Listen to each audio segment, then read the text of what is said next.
Time था 29 नवंबर 2001 का, जब एक व्यक्ति ने पुलिस के पास कॉल किया और पुलिस वालों को बताना शुरू किया कि आज सुबह वो सिर्फ उठा ही था, वापस जाकर अपने बच्चों को जगाने लगा ताकि वो स्कूल में जाने के लिए तैयार होने लगे। लेकिन तभी उसे पता चलता है कि उसकी एक बेटी को किसी ने बड़े ही बुरे तरीके से मार डाला है। 911, you need police, fire, medical. My daughter's dead. She just had to go in there. Sir, did she hang herself? No, she didn't hang herself, but How old is she? around her. She's 11 years old. Is she breathing? No, she's dead. How, She's cold as a cucumber. And okay, you don't want to try to CPR or anything on her? no, ma'am, she's dead. I mean, her mouth is completely shut. She's ice cold. Okay, when was the last time you saw her live, sir? About 2 o'clock this morning. About 2 o'clock this morning. Has she been 1 o'clock this morning. has she been sick or anything? No, ma'am. The thing was just wrapped around her neck. Was it her bed clothing or her sheet? It was her blanket. She just had a blanket laying there, and she rolled over and it wrapped around her neck. It's the green thing on the blanket. She laid on the green blanket with a green blanket, and it had a string wrapped around it. I mean,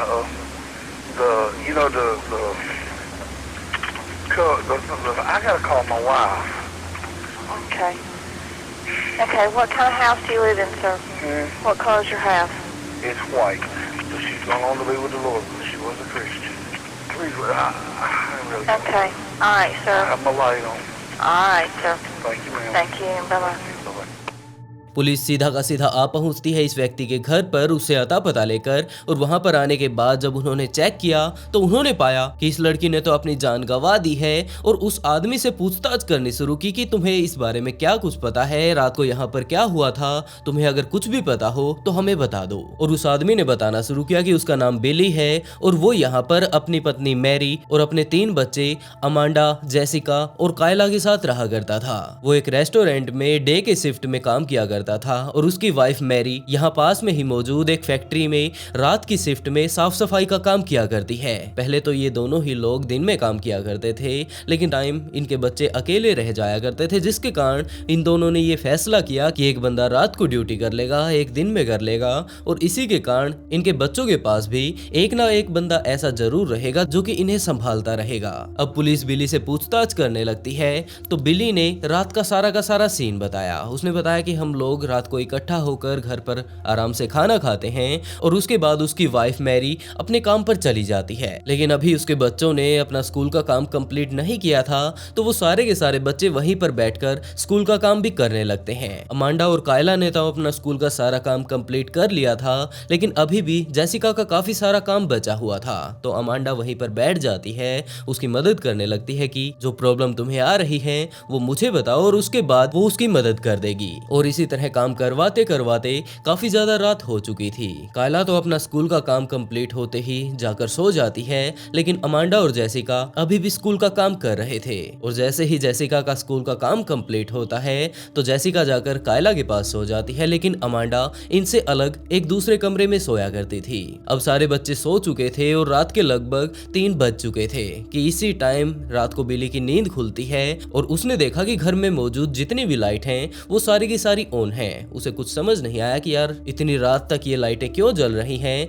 और क्या Amanda और Jessica अभी भी school का काम कर रही हैं। तो बिली ने बाहर जाकर देखा, लेकिन ना तो वहां पर अमांडा थी और ना ही जेसिका। तो उसने उनके रूम्स में जाकर जब उन्हें चेक किया तो उसने देखा कि जेसिका और कायला तो अपने रूम में बड़े ही आराम से सो रही हैं, लेकिन अमांडा के रूम का डोर अभी भी बंद है। और उसके दिमाग में यही बात आई कि डोर अगर अंदर से बंद है तो अमांडा अंदर ही होगी, और ये बात सोचकर वो वापस अपने रूम में जाकर सो जाता है। वो काफी ज्यादा धार्मिक किस्म के लोग थे और उन्हें भगवान में काफी ज्यादा विश्वास था, और इतना ज्यादा धार्मिक होने के कारण बिली अक्सर अपने बच्चों को धार्मिक किताबें पढ़कर सुनाया करता था। अभी वो अपने बेड पर सो रहा था कि तभी उसकी आंख खुलती है और उसने देखा कि भगवान वहां पर खुद प्रकट हो चुके हैं और वो उसकी बेटी को अपने साथ लेकर जा रहे हैं। और ये चीज देखकर बिली ये सोचने लगता है कि भगवान ने उसकी बेटी को तो अपने साथ ले लिया, वो उसे अपने साथ लेकर जा रहे हैं, लेकिन वो बिली को अपने साथ लेकर नहीं जा रहे हैं। और इस चीज को देखकर बिली काफी ज्यादा दुखी हुआ और उसे ये बात लगने लगी शायद वो काफी ज्यादा दुष्ट रहा होगा और यही कारण है कि भगवान उसकी बेटी को तो अपने साथ लेकर चले गए लेकिन उसे नहीं। और इन्हीं सब चीजों के बारे में सोचते सोचते अचानक बिली की नींद खुल जाती है और नींद खुलते ही उसे पता चल गया कि ये सच्चाई नहीं जबकि एक सपना है। उस टाइम घड़ी में 6 बज चुके थे तो बिली ने यही बात सोची कि अब तो उठने का टाइम हो चुका है, दोबारा सोने का क्या फायदा। तो वो उठता है और अपने बच्चों को भी जगाने के लिए चला जाता है क्योंकि अब उसकी बेटियों को स्कूल जाने के लिए तैयार होना ही था। और वो सबसे पहले अमांडा के रूम पर पहुंचता है और वहां पर जाकर दरवाजा नॉक करता है लेकिन अंदर से कोई भी आवाज नहीं आई। वो फिर से नॉक करता है और यही बात बोलता है कि बेटा सुबह हो चुकी है और तुम लोग उठ जाओ। और ये बात बोलकर वो जेसिका और कायला के रूम की तरफ जाने लगता है। वहां पर जाने के बाद उसने अपनी दोनों बेटियों को जगाया क्योंकि उनके रूम का दरवाजा अभी भी खुला हुआ था। तो वो अंदर जाता है, अपनी दोनों बेटियों को जगाता है और उसके बाद वापस बाहर आता है। लेकिन अभी भी उसने देखा कि अमांडा ने अपने रूम का दरवाजा नहीं खोला है। तो उसने फिर से नॉक करना शुरू किया लेकिन अभी भी अंदर से किसी भी तरह का कोई रिस्पॉन्स नहीं आ रहा था। तो उसके दिमाग में अलग अलग तरह के काफी सारे ख्याल आने लगते हैं और जेसिका और कायला बिली से ये बात पूछने लगती हैं कि आखिरकार अमांडा अपना दरवाजा क्यों नहीं खोल रही है। तो बिली ने उन्हें समझाना शुरू किया कि सब ठीक हो जाएगा, हो सकता है वो काफी ज्यादा गहरी नींद में हो। और यही बात बोलकर वो उसका दरवाजा तोड़ने लगता है। पहली बारी में दरवाजा नहीं टूटता लेकिन इस बात को लेकर कि अब तो मैं दरवाजा भी तोड़ने लगा हूँ लेकिन अमांडा अंदर से किसी भी तरह का कोई रिस्पॉन्स नहीं दे रही है, तो हो सकता है अमांडा को अंदर किसी न किसी तरह की समस्या हो चुकी हो। तो वो तुरंत दरवाजा तोड़ देता है और वो अंदर जाकर जब अमांडा को पहली नजर में देखता है तो उसे पता चलता है कि इसके गले में हरे रंग की चादर जैसा कुछ लिपटा हुआ है और उसके शरीर पर भी काफी सारे मारने के निशान लगे हुए हैं। और इस टाइम टोटली अगर देखा जाए तो उसने उसके शरीर को जब हाथ लगाया तो उसे पता चलता है कि ये पूरे तरीके से ठंडी पड़ चुकी है। और जब उसने उसकी नब्ज चेक की तो उसे इस बात का पता चल गया कि ये अपनी जान गंवा चुकी है। वो तुरंत बाहर आता है और पुलिस के पास कॉल करता है और अब तो यहाँ पर पुलिस आ ही चुकी है। ये सारी की सारी बातें बिली पुलिस वालों को बताता है। पुलिस वालों ने यही बात सोची कि अब हमें घर की इन्वेस्टिगेशन करनी चाहिए, हो सकता है कोई बंदा रात को बाहर से आया हो और उसके बाद ये सारा का सारा कांड रचकर वापस चला गया होगा। तो पुलिस जब अपनी इन्वेस्टिगेशन करनी शुरू करती है तो उन्हें खुद समझ नहीं आता कि आखिरकार हम लोग इन्वेस्टिगेशन करें तो करे कहां से, क्योंकि उनका घर बड़े ही बुरे तरीके से बिखरा हुआ था। पूरे घर में फर्नीचर बिखरा हुआ था। सिंक में देखे जाए तो काफी ज्यादा पुराने बर्तन अभी भी वहीं पर पड़े थे, उन्हें धोया नहीं गया था। और उनके फ्रिज में भी काफी ज्यादा पुराना खाना अभी तक पड़ा हुआ था। काफी सारा खाना तो ऐसा था जिनके ऊपर फफूंद लग चुकी थी। घर में जितना भी फर्नीचर था वो बिखरा हुआ था और इसके साथ साथ घर में जितने भी लोगों के कपड़े मौजूद थे उनमें से लगभग 80-90% कपड़े वहीं पर कहीं तो बेड पर पड़े हुए थे, कहीं सोफे पर पड़े हुए थे। और इन सारी चीजों को देखकर पुलिस वाले ये बात भी बोल सकते थे कि ये सिर्फ रात को नहीं बिखेरे गए हैं,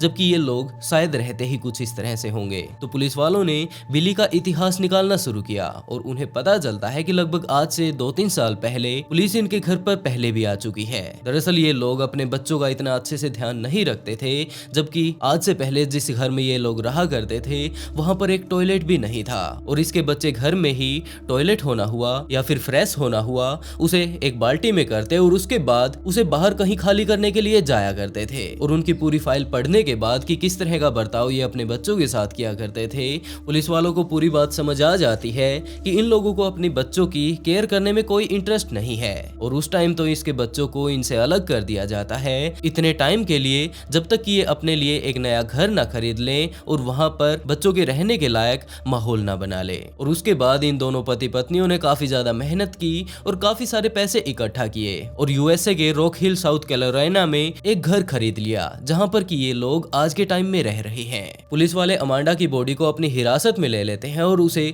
पोस्टमार्टम के लिए भेज देते हैं और इसके साथ साथ बिली को भी अपनी हिरासत में ले लेते हैं ताकि उससे थोड़ी बहुत पूछताछ की जा सके। पुलिस वाले उसे अपने साथ लेकर पुलिस स्टेशन पहुंचते हैं और वहां पर उससे काफी सारी पूछताछ और की जाती है कि हो ना हो इस कांड के पीछे तुम ही हो। लेकिन बिली ने इस बात से साफ इनकार कर दिया कि जनाब ये सारा का सारा काम मुझे नहीं पता कि किसने किया होगा और मैं तो इसके पीछे हूँ ही नहीं। पुलिस वाले अगले 4-5 दिनों तक बिली से लगातार पूछताछ करते हैं, उसकी वाइफ से भी पूछताछ करते हैं, लेकिन बिली अभी भी सिर्फ एक ही बात बोल रहा था कि रात को जो कुछ भी हुआ था वो मैंने आप लोगों को बता दिया है और इसके अलावा और कोई भी ऐसी सच्चाई नहीं जो कि मैंने आप लोगों से छिपाई हो। तो पुलिस वाले उसे लाई डिटेक्टर टेस्ट के लिए बोलते हैं और बिली भी इस बात के लिए तैयार हो गया कि मुझे इस बात से कोई दिक्कत नहीं, आप लोग किसी भी तरह का कोई भी टेस्ट मुझसे करवा सकते हैं। और वो लोग जब उसका लाई डिटेक्टर टेस्ट करते हैं तो उसमें पूरा टेस्ट कंप्लीट हो जाने के बाद पुलिस वाले बिली के पास आते हैं और बिली से एक ही बात बोलते हैं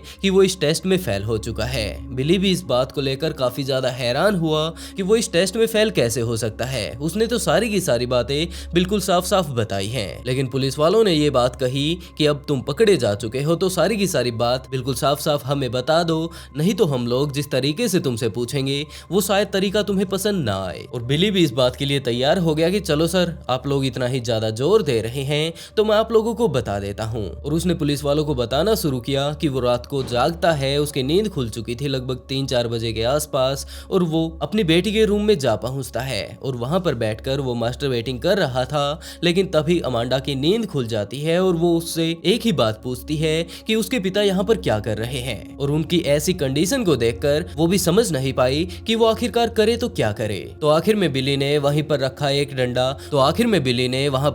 डंडा उसके सिर पर मार दिया और जैसे ही वो उल्टी पड़ती है उसका पीछे से अपने दोनों हाथों से गला घोट दिया। और ये सारी की सारी बातें एविडेंस के तौर पर पुलिस वाले उसकी रिकॉर्ड कर लेते हैं और उसके बाद बाहर आकर कोर्ट में ये बात बोलते हैं। लेकिन बिली के वकील ने उसका पूरा का पूरा केस पढ़ लिया था, अमांडा की आई हुई पोस्टमार्टम रिपोर्ट पढ़ ली थी और उसमें ये बात लिखी हुई थी कि अमांडा को अगली तरफ से मारा गया है, यानी कि उसका गला आगे से घोटा गया है, वो भी एक हाथ से। लेकिन जिस तरह का पुलिस बयान बिली से लेकर आई है उसमें ये बात लिखी हुई है कि उसके सिर में डंडा मारा, वो उल्टी गिर जाती है और उसके बाद उसका पीछे से उसने दोनों हाथों से गला घोट दिया। आखिरकार ये कैसे हो सकता है? तो पुलिस वाले वापस जाते हैं बिली के पास और एक नया बयान उसका लेकर आते हैं कि उसने बिल्कुल इसी तरह मारा था जैसा कि पोस्टमार्टम रिपोर्ट में आया हुआ है। अमांडा की अब पोस्टमार्टम रिपोर्ट भी आ चुकी थी तो उसके ऊपर एक डीएनए भी मिलता है। लेकिन जब बिली के वकील ने बिली का डीएनए टेस्ट करवाया तो वो डीएनए अमांडा के डीएनए से नहीं मिलता था। तो वो पुलिस वाले फिर से बिली के पास जा पहुंचते हैं और अब की बार फिर से बयान उसका लेकर आते हैं और इसी तरह लगातार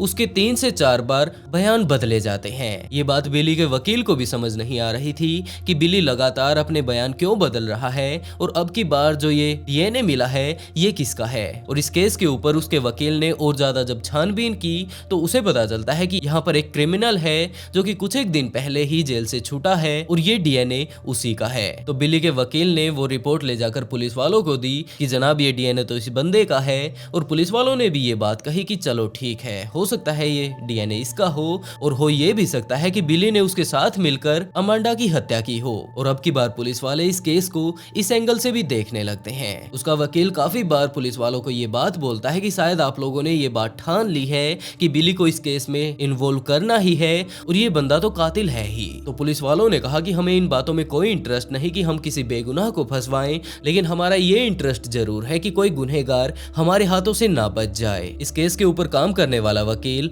इसी बीच बिली के घर पर भी जा पहुंचता है और वहां पर जाकर जब उसके घर के डोर लॉक्स को देखा तो उसने देखा कि ये काफी ज्यादा सस्ती क्वालिटी के हैं और अगर जुगाड़ करके अगर इन्हें खोला जाए तो ये आसानी से खुल भी सकते हैं। लेकिन पुलिस वालों ने इस बात पर भी ध्यान नहीं दिया। इसी बीच बिली का वकील बिली के पास जा पहुंचता है जेल में ही जब उसके ऊपर काफी सारी कार्रवाई हो रही थी और जब उसने पूछना शुरू किया कि आखिरकार वो इस तरह के बार बार बयान क्यों बदल रहा है तो बिली ने ये बात कही कि मैंने बिल्कुल सच कहा था जिस भी तरह का पुलिस वालों ने मुझसे पूछा था, लेकिन जब इन लोगों ने मेरा लाई डिटेक्टर टेस्ट किया तो उसमें इन लोगों ने मुझे बताया कि मैं फेल हो चुका हूँ और अब मुझे कुछ भी समझ नहीं आ रहा कि मैं आखिरकार बोलूं तो क्या बोलूं। तो मैंने वो सारी चीजें बोलनी शुरू कर दी जो कि असल में ये पुलिस वाले मुझसे सुनना चाहते थे और अभी भी मैं ऐसी कंडीशन में नहीं हूँ कि मैं अपने केस को लड़ पाऊं, क्योंकि अभी अभी कुछ एक दिन पहले ही मैंने अपनी बेटी को गंवाया है। मैं उस दुख से उभरूं या फिर अपने आप को बचाऊं। और इसी बीच जब उस दूसरे कातिल का डीएनए मिल जाता है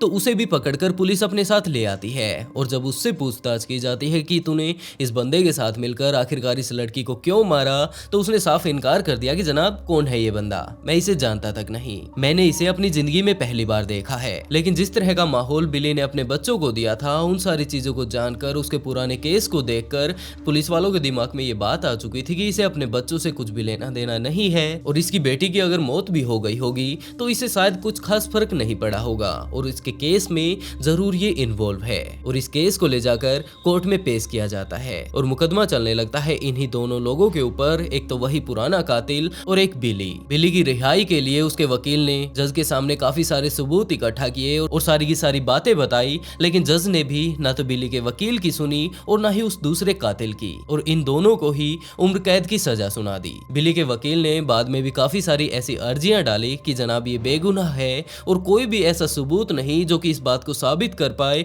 कि ये बंदा कातिल है या फिर कातिल से मिला हुआ है। और वो कातिल भी असल में यही बात बोल रहा है कि वो तो इसे जानता ही नहीं। लेकिन ये केस यूं ही चलता रहता है और 2017 आते आते बिली ने जेल में ही अपनी जान गंवा दी। वैसे दोस्तों, इस केस के बारे में आप लोगों को क्या लगता है कि क्या सच में ही बिली बेगुनाह था या फिर वो इस केस में इन्वॉल्व था और यही कारण था कि पुलिस वालों के पास जब पर्याप्त सबूत उसके खिलाफ नहीं थे तो उन सारी चीजों को भी इग्नोर करना शुरू कर दिया जो कि बिली को बचा रही थी।